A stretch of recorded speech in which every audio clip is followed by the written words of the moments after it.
Hello, my name is Alfred Bielik, more commonly known as Al Bielik. Original family name is Edward Cameron.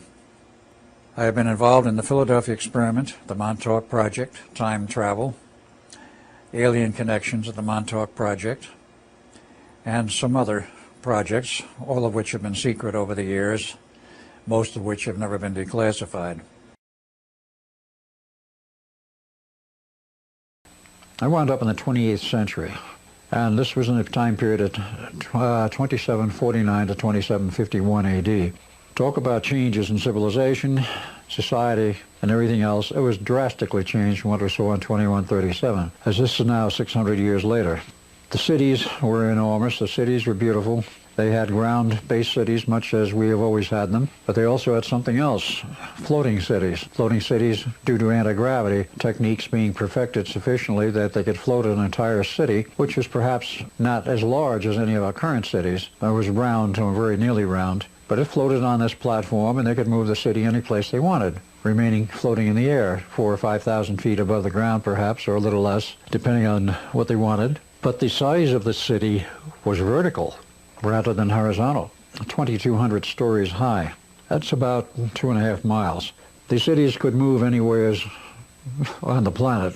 Basically, they stayed hovering and floating. Or if they didn't like a particular location, they moved somewhere else. There wasn't that much traffic in moving cities, I can assure you, because the world population in that era, the 28th century, was only 500 million, and I was instructed later that that was where they had held it for centuries. There would be no more than approximately 500 million population. Some of the features of this, let's start from the political standpoint. As I learned, all of these cities, whether they're ground-based cities, which the majority were, because they had to do manufacturing, they had to have agriculture and various other things to supply the needs of civilization. But all of them, whether floating or ground-based, were rather interesting in their governmental form. They had essentially no government. There was no government as we know it today. There was no money, there was no banks, there was no political jurisdictions, and it resolved down to what would be best called a city-state structure, where the city is the state. And any other cities from that one are independent and operate in their own independent manner.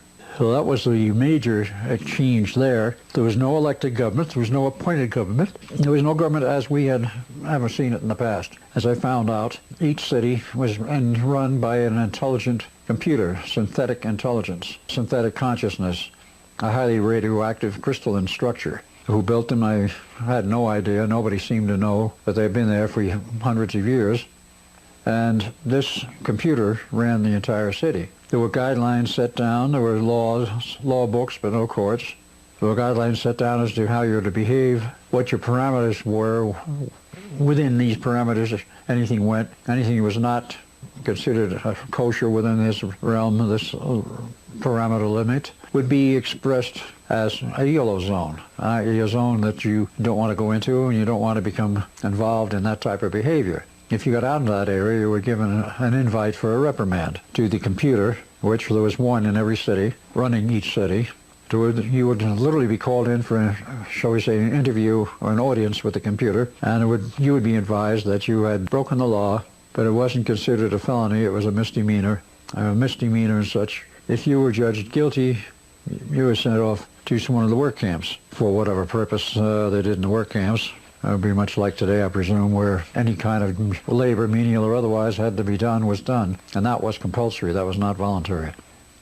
If you were called in because you had gone outside the yellow zone into what is called the red zone, which is basically what you would today call a felony offense, you were immediately called in for an interview.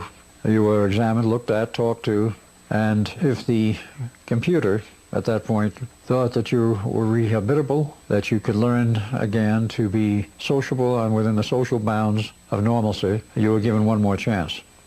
If the computer decided that you were not capable of fitting into society, you were terminated right then and there.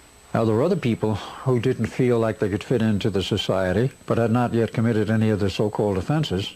Literally, they were allowed to leave. If the word was, if you don't like it here, go live somewhere else. Go out in the boonies if you want. Live as a hermit. We don't care. And many did. I do not know what percentage. I was told that quite a lot of people had left the cities and gone out in the boondocks. Whether they formed communities or not, I never did find out. If you weren't required to work, which no one was required to, other than their social obligation, which was well inculcated into the kids, that you had an obligation to contribute to society, to pay for what you have been using and had inherited, for which no money was involved. A sort of credit system was still functional, but otherwise, except for fairly large credit purchases, if that is the right term, they didn't really keep track of very much. It was considered quite free as long as you were able to make some contributions and nobody overloaded the system with demands. That happened very seldom, that there was an overload of demand for goods or services. So as a result of that, there was very little abuse of the system. Now, in this period of time, talking with many people, making friends, I had a number of questions. Who built this computer system? That was my first and foremost question. Who maintains it? What happens when it breaks down? Very common questions. No common answer, and very much uncommon answers. First question about the cities, who built them, who maintains them, who maintains the computers, was rather hard to answer and get an answer to. No one really knew much about the history of the construction of the city or how it ran, other than the computer, and you couldn't request an interview. You could request to go in and ask questions. The aspect of how these computers communicated with each other was unknown. But it did make, the one I talked with did make a number of interesting statements over a period of time. They had been around for about 250 years in this format and this system. There was no one to do any maintenance. Apparently there was no maintenance as such. If one of them broke down, it was simply replaced. But I wasn't satisfied with some of these answers. I started looking further.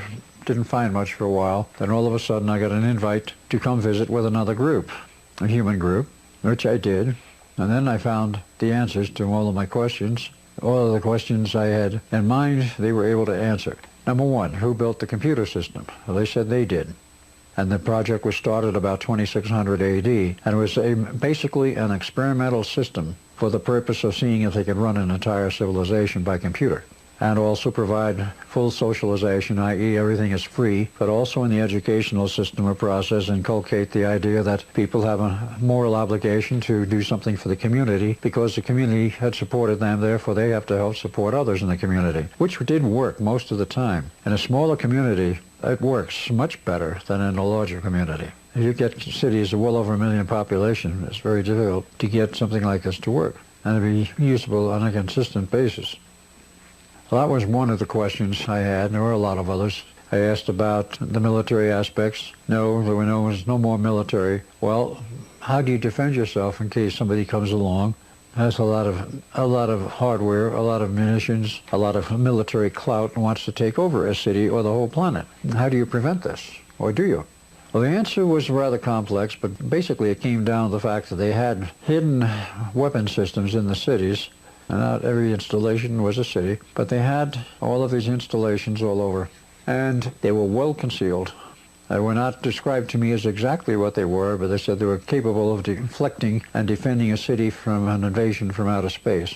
And there was no data given as to whether or not there had been any such attempted takeovers in the past. But at that time, we saw nothing resembling any kind of an attack, any kind of a threat. It was very peaceful. It was perhaps because of that peacefulness that people were basically so happy there. It was, you might say, the end result of a long dream about a pure socialist state. They had it, and it seemed to work. There's only one fault with it that I saw, and this is something which I have discerned since I've been back, after many years. You get a city or a group which is purely socialistic, no money. How do you keep that group together? How do you keep the society together? In that case, you're looking at a situation where it's partly by the will of the people, partly by, shall I say, some kind of internal control, and partly because one could say there's a little choice. If you don't want to live in the city, you go out in the boonies. If you don't know how to survive by yourself, you stay in the city. Survival skills were not something that was commonly taught in those days because all the technical problems of breakdown of equipment have long since been solved, and the equipments generally were working and continue to work for about 200 years without much maintenance. There was definitely a lot of agriculture on the surface and in the periphery, basically, of some of the surface cities. Some of the agriculture went outside the city limits, outside the periphery of the city, but not a lot. They seemed to produce more than enough food for what they needed, which was good, because there was no problems or threats of food shortages. The idea of a threat to the survival in a civilized society had long since faded because the people were so well cared for. But the herein is also a problem. These people were well cared for by a socialist system. They didn't have to work to do anything, even though they were expected to work and expected to contribute to society. It was not demanded. The things I saw in this society and civilization were at first unique to me. During that 2-year period, I met somebody who became a very close companion. He happened to be a tour guide because there were a lot of tours in those days, and tour guides, of course, were necessary to take people around and show them the sights and show them some of the old cities. New York City was a museum, if you will, as were some other of the old cities from the 20th century, those that survived. And they made very nice museums out of them. New York was sort of the model to show how people lived in the 20th century. A great deal of it, I did go on that tour, a great deal of it was still intact, most of Manhattan, not all of it. Brooklyn and Queens were essentially destroyed, and they didn't make any attempt to rebuild it because the destruction was too heavy. But the concrete and steel of New York, of Manhattan, and some of the other buildings adjacent to Manhattan survived, and what little damage there was repaired, and they made a very nice museum of it. But everything was there, made a very interesting review of history from the standpoint of those of the 28th century. What we take for granted today, of course, they didn't. Now, in retrospect, looking back at them and the things they said, and what I now remember, they were not convinced, in my view, that the socialist experiment was a success. It was a success to a very certain degree in terms of the local time period and the local era, and perhaps in terms of what problems had developed prior to their starting this experiment, i.e. the collapse of, or near collapse of civilization and trying to rebuild in the period after 2137, 22nd century, up through the 26th. I had no indication of the history in that period as to what transpired. Nothing was discussed with me.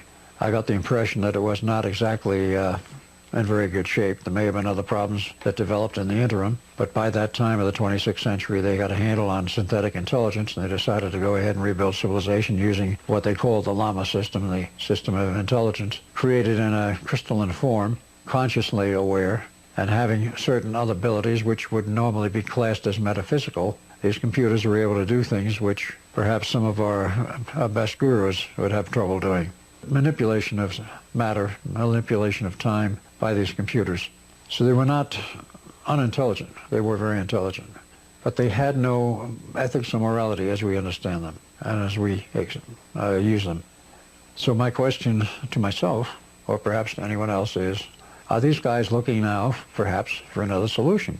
Obviously, we learned in this century that if there is no competitive spirit, if there is no desire to succeed, if there is no pressure on an individual to learn, to do something constructive, to succeed, to help build some little corner, a brick or two in our civilization, without that pressure, people don't do anything. And if you suddenly wind up in a situation where all of your needs and wants are granted for free, and you don't have to go out and work for them, you don't have to do something to go get them, you don't have to cut down trees, go out and skin animals for their furs to survive, but suddenly everything is handed to you on a silver platter.